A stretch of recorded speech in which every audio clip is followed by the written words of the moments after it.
Courage தான் எல்லாத்துக்குமே ஒரு பேஸ். கரேஜ் தான் எல்லாத்துக்குமே ஒரு பவர். அப்படிப்பட்ட அந்த பவர் எதிலிருந்து ஆரம்பிக்கிறது தெரியுமா? நம்மள அண்டர் எஸ்டிமேட் பண்ற நேரத்துல, நம்மள ஒரு ஏளனமா பார்க்கிற நேரத்துல, நம்ம யாருன்னு ப்ரூவ் பண்ணி காட்டணும்னு ஒண்ணு தோணும்.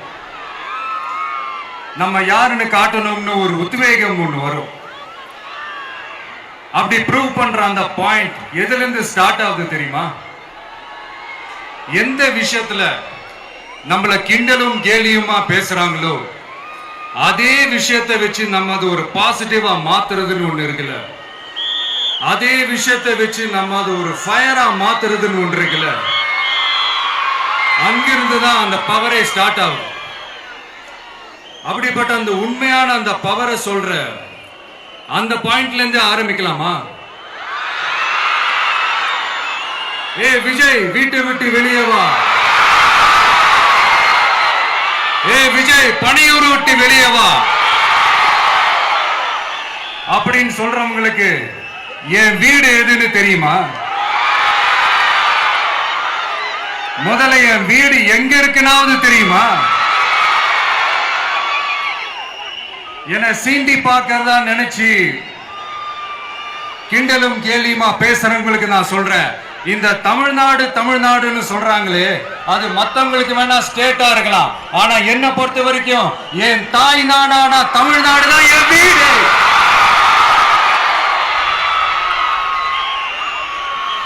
என் வீட்டுல மொத்தம் எத்தனை பேர் இருக்காங்க தெரியுமா? 8 கோடி பேர் இருக்காங்க. ஒட்டுமொத்த தமிழ்நாட்டு மக்களும் என் வீட்டு மக்கள், என் குடும்பம், என் உறவு, என் சொந்தம். எனக்கு எல்லாமும் கொடுத்த இந்த 8 கோடி சொந்தங்களுக்கு இனிமே எல்லாமுமா கூட நிக்க போறது இந்த விஜய் மட்டும்தான். தமிழ்நாட்டோட முதல் படை வீரனா, தமிழ்நாட்டோட முதல் பாதுகாவலனா அவங்க கூடவே நிக்கணும்ன்றதுதான் என்னுடைய குறிக்கோள். இன்னைக்கு இந்த விஜய், உங்க விஜய் உங்ககிட்ட ஓட்டு கேட்டு மட்டுமே வரல, உங்ககிட்ட நீதி கேட்டும் வந்திருக்கிற. ஆக்சுவலா உங்களுக்காக நீதி கேட்கறதுக்காக தான் நான் அரசியலுக்கே வந்தேன். ஆனா இன்னைக்கு நான் உங்ககிட்ட நீதி கேட்கறதுக்காக வந்திருக்கிறேன். இந்த விஜய் என்னங்க தப்பு பண்ணா? தன்னை நேசிச்ச தன்னுடைய மக்களுக்காக அரசியலுக்கு வந்தா அது ஒரு தப்பா?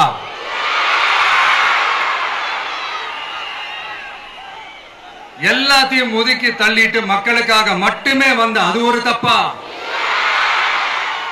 இந்த மத்த கட்சிகளுக்கெல்லாம் மாநாடு நடத்துறதுக்கோ பொதுக்கூட்டம் நடத்துறதுக்கோ இல்ல ஹால் ஃபங்க்ஷன்ஸ் நடத்துறதுக்கோ பர்மிஷன் கொடுப்பாங்க, இடம் கொடுப்பாங்க. ஆனா நமக்கு மட்டும் இடம் கொடுக்க மாட்டாங்க, கொடுக்கவும் விட மாட்டாங்க. இது என்னங்க நியாயம்? நான் போய் மக்களை சந்திக்கிறதுக்கோ இல்ல மக்கள் வந்து என்ன சந்திக்கிறதுக்கோ ஒரு உரிய இடமோ இல்ல உரிய பாதுகாப்போ மத்த கட்சிகளுக்கு எல்லாம் கொடுப்பாங்க. ஆனா எனக்கு கொடுக்க மாட்டாங்க, கொடுக்கவும் விட மாட்டாங்க. இது என்னங்க நியாயம்? இந்த SOPs சொல்லுவாங்க, அதனுடைய ஃபுல் ஃபார்ம் வந்து ஸ்டாண்டர்ட் ஆபரேட்டிங் ப்ரொசீஜர். ஆனா எனக்கு மட்டும் அது ஸ்டாலின் சார் ஆபரேட்டிங் ப்ரொசீஜர். இது என்னங்க நியாயம்? இந்த விஜய் உண்மையானவன்றது உங்க எல்லாருக்குமே தெரியும். நமக்கு எதிராக சதி செய்யறது யாரு, நமக்கு எதிராக சூழ்ச்சி செய்யறது யாரு, நமக்கு எதிராக பழி போடுறது யாரு, யாரெல்லாம் ஒன்னா சேர்ந்து இதெல்லாம் செய்யறாங்கன்றது உங்க எல்லாருக்குமே நல்லா தெரியும். அதனால என்னோட சொந்தங்களாகிய உங்ககிட்ட வந்து நான் நீதி கேட்காம வேற யாருக்கிட்ட தான் போய் கேட்பேன்?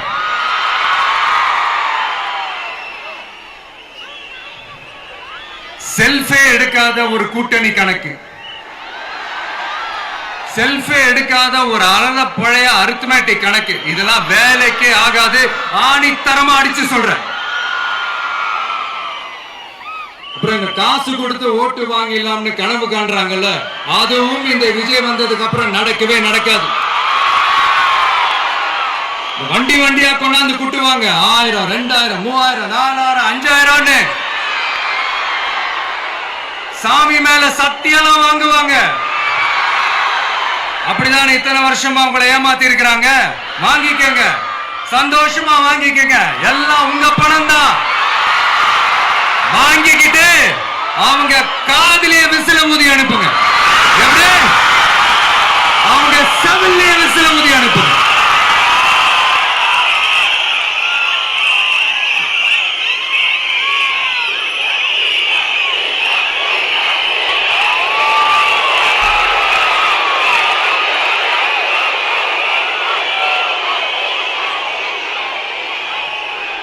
அடுத்து நம்மளுடைய ஜென்சி அடுத்த இளம் தலைமுறையினருக்கும் நான் சொல்லணும்னு நினைக்கிறேன். இந்த பணத்தை கொடுத்து ஏமாத்தி ஓட்டு வாங்குற அந்த கலாச்சாரம் ஒழியணும். பணத்தை கொடுத்து ஏமாத்தினா ஏமாறுவீங்க. உங்களை தான் கேட்கிறேன், பணத்தை கொடுத்து ஏமாத்தினா ஏமாறுவீங்க? எல்லாரும் கொஞ்சம் கை இப்படி வைங்களேன் எனக்காக. நான் சொல்றதை கொஞ்சம் ரிப்பீட் பண்ணுங்க. எங்க ஓட்டு எங்க உரிமை. எங்களை யாரும் விலைக்கு வாங்க முடியாது. எங்கள் ஓட்டு விசில் சின்னத்துக்கு தான். வேற யாரையும் நம்பி ஏமாற மாட்டோம். தேங்க்யூ.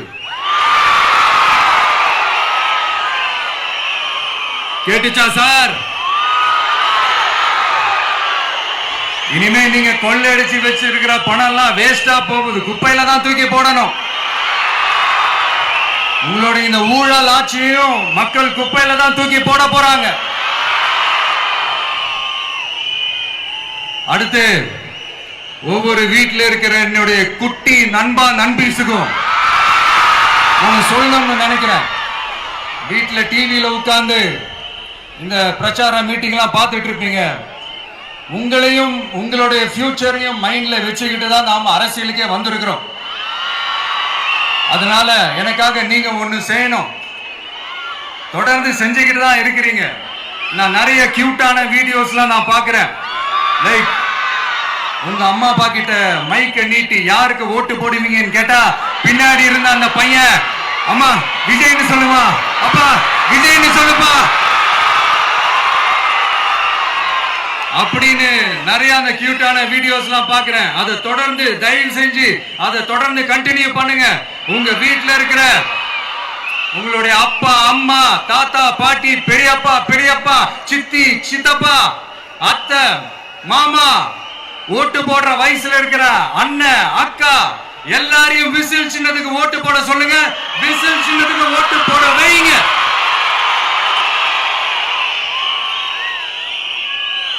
இந்த தேர்தல் நெருங்கிற இந்த நேரத்தில் பொலிட்டிக்கலா ஸ்பீக்கிங் டு த பாயிண்ட் ஒரே ஒரு விஷயம் நான் சொல்லணும். நாங்க அரசியலுக்கு வந்தது எந்த கட்சியும் ஒழிக்கிறதுக்கோ அழிக்கிறதுக்காகலாம் நாம அரசியலுக்கு வரல. யார் மேலேயும் தனிப்பட்ட ஒரு வன்மமோ இல்ல தனிப்பட்ட கோபமோ அப்படிலாம் யார் மேலேயும் கிடையாது. இந்த மத்தவங்க மாதிரி இந்த வெறுப்பு அரசியல் பண்றதுக்காகலாம் நாம அரசியலுக்கு வரல. அரசியல் ரீதியா நம்மளுடைய எதிரிகள் யாருன்னு டிக்ளேர் பண்ணிட்டு தேர்தலில் நின்று ஜெயிச்சு மக்களுக்காக எங்களுடைய நன்றி கடனை செலுத்துறதுக்காக தான் நாம அரசியலுக்கே வந்திருக்கோம். Just want to make this clear. அவங்களை கேள்வி கேட்கறதுக்கு முன்னாடி அவங்களுடைய இயலாமையை மறைக்கிறதுக்காக இந்த ஏ டீம் பி டீம் இதெல்லாம் கூட சேர்த்துக்கிட்டு ஒரே விஷயத்த சொல்லி அழுகுறாங்கல்ல. என்னன்னு சொல்லி அழுகுறாங்க? அனுபவம் இல்லாதவங்களால எப்படி ஆட்சி அதிகாரத்தை செய்ய முடியும் அப்படின்னு ஒரே விஷயத்த சொல்லி அழுகுறாங்கல்ல. அந்த அழுகைக்கு நாம ஒரு பதிலடி கொடுக்கணும்ல. மக்களே, நான் உங்களையே கேட்கிறேன், தெரியாம தான் கேட்கிறேன். இந்த அனுபவம் அனுபவம் அனுபவம்னு சொல்றாங்களே, அதிகாரத்தை வச்சு மக்கள் பணத்தை கொள்ளையடிச்சதை தாண்டி வேற ஏதாவது கொம்பு முளைச்ச பெரிய அனுபவம் இவங்களுக்கு இருக்குதா?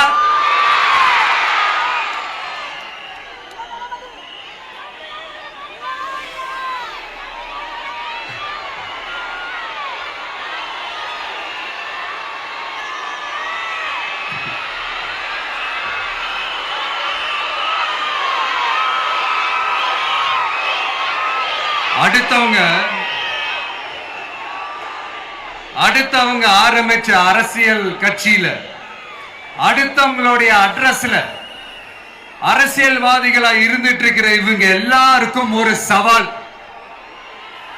என்ன மாதிரி தனியா, என்ன மாதிரி சொந்தமா ஒரு கட்சி ஆரம்பிச்சு 1% அட்லீஸ்ட் 1% வாக்கு வாங்கி காட்டுற அந்த தில் இருக்குதா, திராணி இருக்குதா? 30 வருஷமா மக்கள் இயக்கமா இருந்து இன்னைக்கு மிகப்பெரிய ஒரு அரசியல் கட்சியா வளர்ந்து இந்த கூட்டணி கட்சிகள் மட்டுமே நம்பி இருக்கிற 75 வருஷ கட்சி, 50 வருஷ கட்சின்னு இன்னைக்கு ஆட்சி அதிகாரத்தில் இருந்துட்டு இருக்கிற இவங்க எல்லாரையும் மீறி இன்னைக்கு களத்துல தனியா நின்னு இந்த 2 வருஷத்துல முதன்மை சக்தியா வளர்ந்து 30% தாண்டி இன்னைக்கு மக்கள் ஆதரவை பெற்றிருக்கிற நமக்கு அனுபவம் இல்லையா? உங்களுடைய அனுபவம் என்னன்னு சொல்லட்டுமா? கட்சி ஆரம்பிச்ச அண்ணாவை மறந்தது, கட்சி ஆரம்பிச்ச எம்ஜிஆர் அவர்களை மறந்தது, கட்சியை வளர்த்த ஜெயலலிதா மேடம் அவங்களை மறந்தது.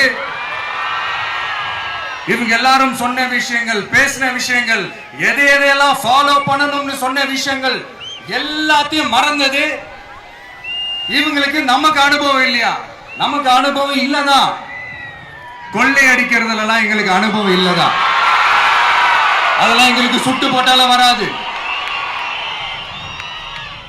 இந்த கொள்கையை பேருக்கு மட்டும் வச்சுக்கிட்டு நேரடியா சரண்டர் ஆகிறது, மறைமுகமா சரண்டர் ஆகிறது, இந்த மாதிரி அனுபவம் நமக்கு இல்லதான். அதுவும் நமக்கு சுட்டு போட்டாலும் வராது. மக்களை நேசிக்கிற நல்ல குணம் இருந்தா போதும்யா, நல்ல சூப்பரான ஒரு நல்லாட்சி கொடுக்கலாம். நல்லாட்சி கொடுக்கிறதுக்கு மெத்த படிச்ச மேதாவிகளா இருக்கணும்லாம் ஒன்னும் அவசியம் இல்ல.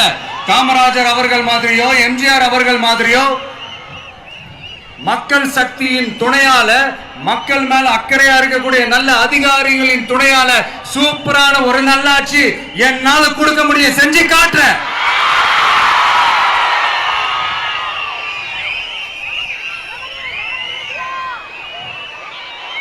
நாலரை வருஷம் ஆச்சு, 4.25 வருஷத்துக்கு மேல ஆகுது. இப்போ ஒவ்வொரு வீட்டு கதவையா தட்டி உங்கள் கனவுகளை சொல்லுங்கள்,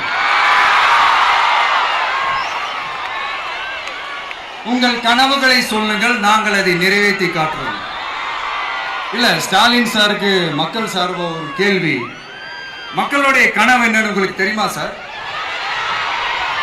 அது சரி, அவங்க என்ன நினைக்கிறாங்கன்னு உங்களுக்கு தெரியாது, அதுக்கப்புறம் எப்படி அவங்க கனவுகளை பற்றி உங்களுக்கு தெரியும். மக்களோட கனவு என்னன்னு நான் சொல்லட்டுமா சார்? 2019, 2021, 2024 இந்த 3 தேர்தலையும் மக்கள் உங்களுக்கு வாக்களிச்சதுக்கு காரணம் நீங்க மக்களுக்கு ஏதாவது நல்லது செய்வீங்கன்னு நம்பிதான். ஆனா நீங்க மக்களுக்கு கொடுத்த பரிசு மக்களுக்கு பாதுகாப்பே இல்லாத மக்கள் விரோத ஆட்சி. அந்த மக்கள் விரோத ஆட்சியை அகற்றிட்டு அந்த இடத்தில் தமிழக வெற்றி கழகத்தை ஆட்சி பீடத்தில் அமைக்கணும் அப்படின்றதுதான் மக்களுடைய ஒரே கனவு. இந்த மக்கள் விரோத திமுக அரசை நிலைக்க கூடாது அப்படின்றதுதான் மக்களுடைய ஒரே கனவு. 100% தூய சக்தி டிவிக்கு ஆட்சி அமைக்கும். அதுல உங்களுடைய கனவுகள், உங்களுடைய ட்ரீம்ஸ் எல்லாமே ஃபுல்ஃபில் ஆகும், நிஜமாகும்.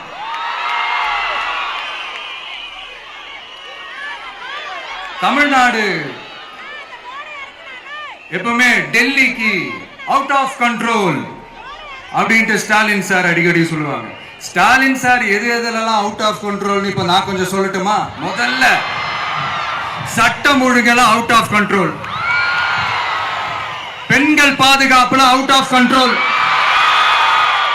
இளைஞர்கள் வேலை வாய்ப்புல அவுட் ஆஃப் கண்ட்ரோல், மொத்தத்தில் அவரோட ஆட்சியே ஒரு அவுட் ஆஃப் கண்ட்ரோல். இந்த வருஷம் பிகினிங்ல சட்டசபையில பேசும்போது சொல்றாங்க, மக்கள் எல்லாரும் ரொம்ப மகிழ்ச்சியா இருக்கிறாங்க, அதனால நானும் ரொம்ப மகிழ்ச்சியா இருக்கிறேன் அப்படின்னு. மக்கள் சந்தோஷமா இருக்கிறத பார்க்கறது கூட ஒரு சந்தோஷம் தான் சார், அது யாரும் இல்லைன்னு சொல்லல. அப்படி உண்மையிலேயே மக்கள் உண்மையிலேயே சந்தோஷமா இருக்கிறாங்க அப்படின்னா ஏன் சார் விவசாயிகள் போராட்டம் நடக்குது? ஏன் சார் மீனவர்கள் போராட்டம் நடக்குது? ஏன் தொழிலாளர்கள் போராட்டம் நடக்குது? தூய்மை பணியாளர்கள் போராட்டம் ஏன் நடக்குது? அங்கன்வாடி ஊழியர்கள் போராட்டம், செவிலியர்கள் போராட்டம், மருத்துவர்கள் போராட்டம், மாற்றுத்திறனாளிகள் போராட்டம், அரசு ஊழியர்கள் போராட்டம், ஆசிரியர்கள் போராட்டம், இடைநிலை ஆசிரியர்கள் போராட்டம், பகுதி நேர ஆசிரியர்கள் போராட்டம். இதெல்லாம் உங்க ஆட்சியில மக்கள் மகிழ்ச்சியா இருக்காங்கன்றதுக்காக நடக்கிற போராட்டமா சார்? எனக்கு தெரிஞ்சு மக்கள் சந்தோஷமா இருக்கிறாங்கன்னா பொங்கல் வச்சு கொண்டாடுவாங்கன்னு கேள்விப்பட்டிருக்கிறேன்.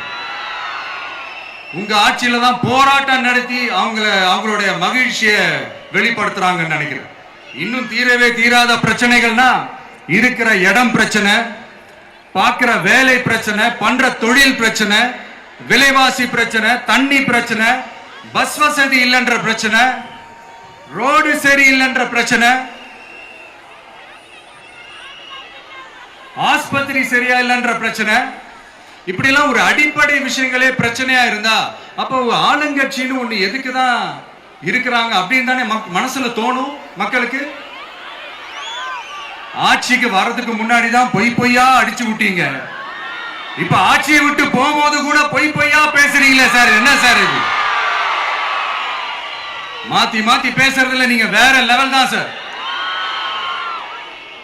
ஆட்சிக்கு வந்த அடுத்த வருஷமே 2022ல 70% வாக்குறுதிகளை நிறைவேற்றிட்டோம்னு சொன்னாங்க. அப்புறம் போன வருஷம் 90% வாக்குறுதிகளை நிறைவேற்றிட்டோம்னு சொன்னாங்க. அப்புறம் இந்த வருஷம் 505 வாக்குறுதிகளை 404 வாக்குறுதிகளை நிறைவேற்றிட்டோம். கிட்டத்தட்ட ஒரு 80% வாக்குறுதிகளை நிறைவேற்றிட்டோம்னு சொன்னாங்க. முதல்ல 70, அப்புறம் 90, அப்புறம் 80. இன்னும் தேர்தல் நெருங்க அது 60, 50, 40, 30, 20ல போய் நிற்கும்னு நினைக்கிறேன். அதையும் அவரே அறிவிப்பாரா என்னமோ எனக்கு தெரியல. முதல்வர் ஸ்டைல்லையே சொல்லணும்னா, பொய்யிலேயே பிறந்து பொய்யிலேயே வளர்ந்த புலவர் பெருமானே, கொஞ்சம் அத திருத்தி சொல்றேன், புலுகர் பெருமானே. அது இன்னும் பொருத்தமா இருக்கும். அவருடைய அண்ட புழுகு, ஆகாச புழுகு என்ன தெரியுமா? பெண்களுக்கு பாதுகாப்பு தமிழ்நாட்டில் எங்க போனாலும் கொட்டி கிடக்குதான். அப்படி அது உண்மைனா அண்ணா யூனிவர்சிட்டி அந்த பொண்ணுக்கு ஏன் சார் அப்படி ஒரு கொடுமை நடந்துச்சு? கோவை கல்லூரி பெண்ணுக்கு ஏன் சார் அப்படி ஒரு கொடுமை நடந்துச்சு? பெண் குழந்தைகள் பாதிக்கப்படுறதா கிட்டத்தட்ட 1000க்கும் மேலான போக்சோ கேசுகள் ஏன் சார் பதிவானுச்சு?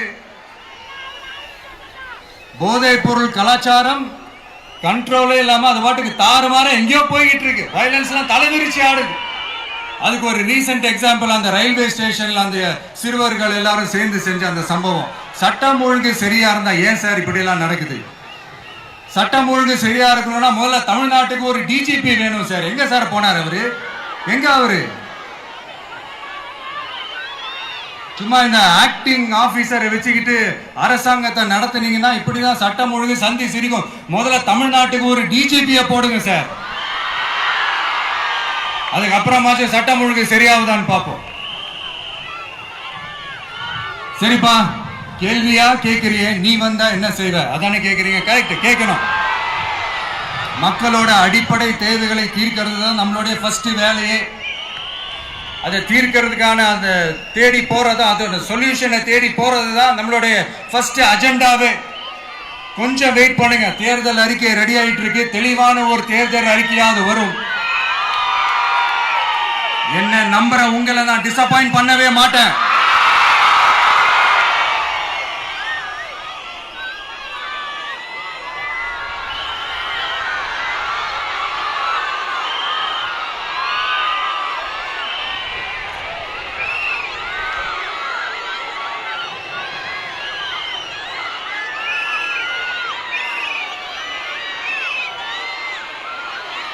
இந்த சும்மா ஆட்சிக்கு வரணும்ன்றதுக்காக இந்த நடைமுறைக்கு சாத்தியமே இல்லாத இந்த மாதிரி விஷயங்கள் எல்லாம், வாக்குறுதிகளை நான் என்னைக்குமே கொடுக்கவே மாட்டேன். அதே மாதிரி ஆட்சிக்கு வந்ததுக்கு அப்புறம் கூட அவங்க அது தரல, இவங்க இது தரல அப்படின்லாம் பம்மிக்கிட்டு இல்லாம உங்களுக்காக எந்த எக்ஸ்ட்ரீமுக்கும் போய் நான் போராடவும் தயாரா இருக்கிறேன். அதனால நான் மறுபடியும் இதை நான் ரிப்பீட் பண்றேன். இவ்வளவு நாள் இதை நான் மட்டும் தான் சொல்லிக்கிட்டு இருந்தேன். இப்ப களமே சொல்லுது, 2 பேருக்கு நடுவுல தான் போட்டியே. ஒண்ணு இன்னொன்னு ஒண்ணு தூய சக்தி டிவிக்கு, இன்னொன்னு தீய சக்தி டிஎம்கே.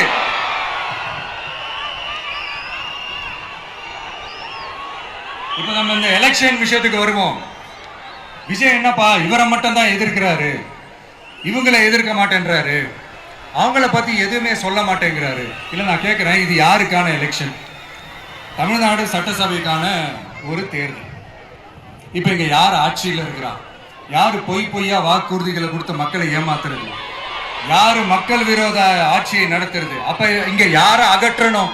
இந்த மக்கள் விரோத திமுக அரசை அகற்றணும்னா நம்ம யாரை எதிர்க்கணும்? எதுக்கு தேவையில்லாம பல முறை மக்கள் ஆல்ரெடி டிலீட் பண்ணவங்களை எதுக்கு நம்மளுடைய கான்சென்ட்ரேஷன், நம்மளுடைய டார்கெட் திமுகன்றப்போ டார்க்னஸ் குள்ள எதுக்கு கல்லெறியணும்? இங்க மக்களை விரும்புற விஜய் வேணுமா, இல்ல மக்கள் விரோத ஆட்சி நடத்துற ஸ்டாலின் சார் வேணுமா? அவ்வளவுதான் இந்த தேர்தல். இதுக்கு நடுவுல வேற யாருமே கிடையாது. புரியுதுங்களா உங்களுக்கு? என் நெஞ்சில் குடியிருக்கும் சேலம் மக்களே,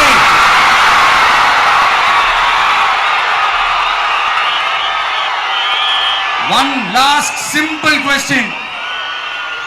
விஜய் நம்புறீங்களா, ஸ்டாலின் சார் நம்புறீங்களா? அவ்வளவுதான், முடிஞ்சு போச்சு. கதம் கதம். போர் முழக்கவங்களை ஒரு நிமிஷம் கூட தூங்க விடாது.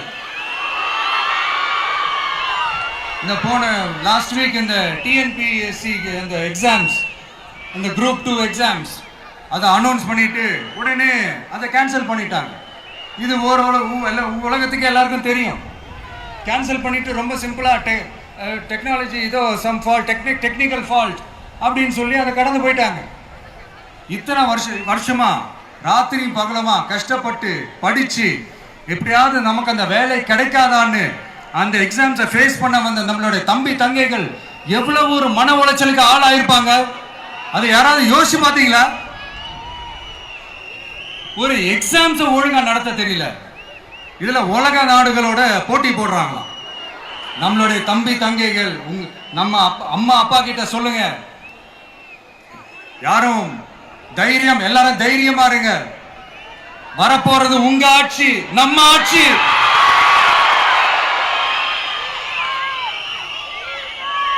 அதனால இந்த மாதிரிலாம் எதுவும் நடக்காம சமூக நீதிக்கான ஒரு நல்ல ஆட்சியை அமைப்போம். இளைஞர்களின் வேலை வாய்ப்புகளை மனசுல வச்சுக்கிட்டு டிரான்ஸ்பரண்டா அதுக்கான ஒரு தீர்வை காணுவோம். நான் விக்கிரவாண்டி மாநாட்டில் பேசும்போது ஒரு பொலிட்டிக்கல் பாம் ஒன்னு சொன்ன ஞாபகம் இருக்கா? ஆட்சியிலையும் பங்கு, அதிகாரத்திலையும் பங்குன்னு ஒன்னு சொன்னேன். இப்போ அந்த பொலிட்டிக்கல் பாம் எல்லா கூட்டணியிலையும் வெடிச்சுக்கிட்டு இருக்கு, தாறுமாற வெடிச்சுக்கிட்டு இருக்கு. ஸ்டாலின் சார்லாம் பதறாரு. ஆட்சி அதிகாரத்துல பங்கெல்லாம் தமிழ்நாட்டில் ஒத்து வராது அப்படின்னு சொல்றாரு. அவங்கள பொறுத்த வரைக்கும் ஜெயிக்கிறதுக்காக மட்டும்தான் கூட்டணி, மற்ற எல்லாத்துக்குமே அவங்க தனி அணி, அவங்க மட்டுமே ஒரே அணி. வெல்வோம் ஒன்றாக, ஆனா வரும் வெல்த் எல்லாம் பார்ப்போம் தனியாக.